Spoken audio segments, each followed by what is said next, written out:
মৃত্যু পর্যন্ত যতদিন আমাদের মেধা ঠিক থাকবে, আমরা সুস্থ আছি যতদিন, বলেন 3টি আমল কোনোদিনও ছাড়বো না। বলেন কয় আমল? একদম সহজ, 3টি। বলেন 3 আমল কখনো ছাড়বো না। আবার 3 আমল নিয়মিত করব। যারা নিয়মিত এই 3 আমল করবে তারা এমন একটা ব্যবসার আশা করবে যে ব্যবসায় কখনো লস নাই, লাভ আর লাভ। এই 3 আমল নিয়মিত করা মানে লাভজনক ব্যবসা করা। জিকির করা, নিয়মিত জিকির করা।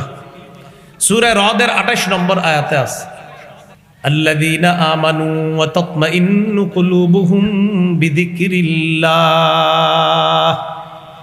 যারা ঈমান আনে এবং তাদের অন্তর প্রশান্ত হয় জিকিরের মাধ্যমে।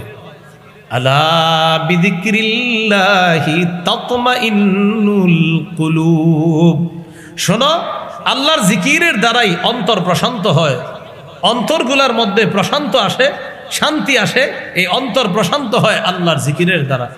রাসূলুল্লাহ সাল্লাল্লাহু আলাইহি সাল্লাম বলেন, আল্লাহর কাছে 4টি কথা পছন্দনীয়, সুবহানাল্লাহ ওয়ালহামদুলিল্লাহ লা ইলাহা ইল্লাল্লাহ আল্লাহু আকবার। এই 4টা কথা আল্লাহর কাছে সবচেয়ে পছন্দনীয়। এই 4টার মধ্যে আবার শ্রেষ্ঠ জিকির হলো আফজালুদ যিকরি লা ইলাহা ইল্লাল্লাহ। কোরআন তেলাওয়াত করলে ঈমান বাড়ে। কি করলে ঈমান বাড়ে? সূরা আনফালের 2 নম্বর আয়াতে আছে, ওয়া ইযা তুলিয়াত আলাইহিম আয়াতুহু যাদাতহুম ঈমানা। মুমিন তারা যাদের সামনে কোরআন তেলাওয়াত করা হলে তাদের ঈমান বেড়ে যায়। এই কোরআনের তেলাওয়াত তাদের ঈমান বাড়ায়া দেয়, কোরআন তাদের ঈমান বাড়ায়া দেয়। তাহলে কোরআন তেলাওয়াত ঈমান বাড়ায়। পড়বেন নি ইনশাআল্লাহ? তোমাদের মধ্যে সর্বোত্তম ওই ব্যক্তি যে কোরআন শিখে অন্যকে শিখায়।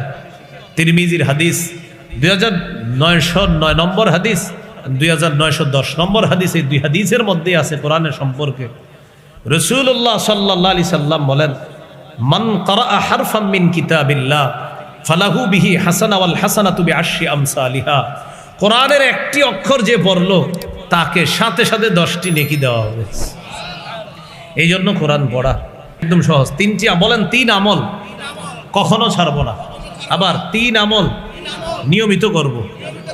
1 কোরআন তেলাওয়াত, 2 5 ওয়াক্ত নামাজ, 3 সাধ্য অনুযায়ী দান সদকা।